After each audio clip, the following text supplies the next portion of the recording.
ये बहुत अहम बात है कि लोग समझते हैं कि वायरस गुजर गया या अब कोविड का पीसीआर नेगेटिव हो गया तो अब लोग समझते हैं कि हम सही हो गए, लेकिन एक्चुअली वो वायरस गले में से तो ख़त्म हो जाता है और जहाँ से आप स्वाब ले रहे होते हैं।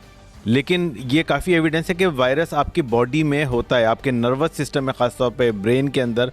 और यही वजह है कि हम देख रहे हैं कि काफ़ी लोग हैं, 25-30% ऐसे लोग हैं कि जिनको कोविड इन्फेक्शन हुआ, वो सही हो गए, गला का प्रॉब्लम सही हो गया, लेकिन उनको न्यूरोलॉजिकल सिम्टम्स डेवलप हो जाती हैं। तो जो बहुत कॉमन प्रॉब्लम होती है उनमें बिहेवियर का प्रॉब्लम होता है, डिप्रेशन होता है और नींद का प्रॉब्लम बहुत ज़्यादा होता है क्योंकि हाइपोथैलेमस इन्वॉल्व होता है। उसके अलावा नर्व्स के प्रॉब्लम होते हैं, तो उनके हाथों पैरों की नसें काम करना छोड़ देती हैं और फिर उनको मुसलसल पट्ठों में दर्द रहता है, जिस्म में दर्द रहता है, उनके लिए एक्टिविटी। तो अगर किसी को भी कोविड हुआ हो या अगर नहीं हुआ और ये सिम्टम्स हो तो खुद इस बात की अलामत है कि हो सकता है आपको एसिम्प्टोमेटिक कोविड हुआ हो कभी भी।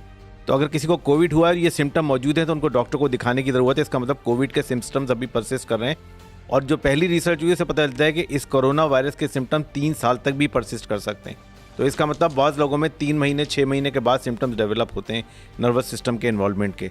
तो इसलिए इसके हवाले से इसके ऊपर नज़र भी रखने की ज़रूरत है और इसके हवाले से तहकीक की भी ज़रूरत है कि कितने तवील अरसे तक लोगों में क्या क्या नई नई सिम्टम्स डेवलप होती हैं और उनका इलाज। लेकिन काफ़ी सिम्टम ऐसी हैं जिसका इलाज अच्छा मौजूद है, तो अगर वो मरीज़ आते हैं तो वो सही हो जाते हैं दवा से। पोस्टमार्टम का तो मतलब ये है कि बहुत सारे लोग जिनको गले का या सांस का इन्फेक्शन हुआ था, हम ये समझते थे कि उनके दिमाग में बीमारी नहीं है, सिर्फ गले या सीने में है। लेकिन पोस्टमार्टम से पता चला कि बीमारी, हम ये समझ रहे होते हैं कि सिर्फ लंग्स की बीमारी है, लेकिन वो बीमारी उनके दिमाग और असाब के अंदर भी होती है। तो इसलिए इस वायरस के बारे में ये समझना चाहिए कि सिर्फ गले या सांस की बीमारी का वायरस नहीं है, बल्कि ये पूरे जिस्म के ऊपर असर करता है, आंतों में भी असर करता है। इससे आंतों का जो सिस्टम है वो भी ख़राब हो जाता है, लॉन्ग टर्म भी उसके मुतासिर। इस तरह इस वायरस के असरात काफ़ी वाइड स्प्रेड हैं और जिस्म के मुख्तलिफ हिस्सों के ऊपर होते हैं और लॉन्ग टर्म होते हैं। बियॉन्ड का एक मतलब तो ये कि जिसको हो गया उसके लिए भी अभी ख़तरा ख़त्म नहीं हुआ है। सबसे अहम बात तो ये है, वो तो अभी 1-2 साल तक उसके मसले आते रहेंगे।